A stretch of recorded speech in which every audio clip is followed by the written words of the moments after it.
Hi అండి, సంపూర్ణ వాసు స్వాగతం. నేను పప్పు కొంచెం మజ్జిచారు చేసేసానండి. ఇప్పుడు మా కోడలు ఏదో పచ్చడి చేస్తానంది, వెరైటీ పచ్చడి. ఏం పచ్చడో చూసేద్దాం, వచ్చేసేయండి. ఏం చేస్తున్నావు బ్రహ్మ? ఎంతకు పచ్చడి? అత్తమ్మ క్యాప్సికమ్ పచ్చడి చేస్తాం అత్తమ్మ. ఇప్పుడు ఇవాళ తినలేదమ్మా పచ్చడి. క్యాప్సికమ్ బాగుంటది అత్తమ్మ, చాలా బాగుంటది. ఇది కొంచెం వగరు ఉంటది కదండి, అది కూడా టేస్ట్ బాగుంటది అత్తమ్మ. దీనికి ఏంటంటే అత్తమ్మ, క్యాప్సికమ్ ఇట్లా తరిగి పెట్టేసుకుందాము. చింతపండు అత్తమ్మ, పచ్చిమిరపకాయలు ఇప్పుడు కారానికి సరిపడత్తమ్మ. ఇంకా వీటిలోకి కొంచెం పచ్చనిపప్పు, కొంచెం ఉద్దిపప్పు, కొంచెం పల్లీలు, కొంచెము ఫస్ట్ ఇవన్నీ వేయించేసుకుని కచ్చాపచ్చ మిక్సీ పెట్టేసుకోవాలత్తమ్మ. వీటిని మళ్ళీ సపరేట్ గా వేయించుకోవాలత్తమ్మ, అంటే మగ్గించుకోవాలి. ఒక 1/2 స్పూన్ నూనె వేసుకుందాం అత్తమ్మ. ఇలా అన్ని ఒకేసారి వేసేసుకొని నీట్ గా వేయించేసుకుందాం అత్తమ్మ.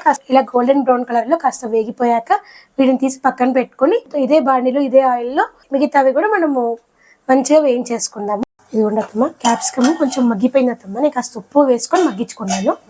ఇప్పుడు ఇదిగోండి, చింతపండు ఉంది కదండి, కొంచెం ఈ చింతపండు వేసేసుకుంటే అయిపోతుంది అత్తమ్మ. ఇందులోకి అన్ని కాస్త చల్లారిపోయిన తర్వాత అన్ని మిక్సీ వేసేసుకోవడమేనండి. ఉప్పు కూడా అవసరం లేదండి, చాలా టేస్టీగా ఉంటుంది.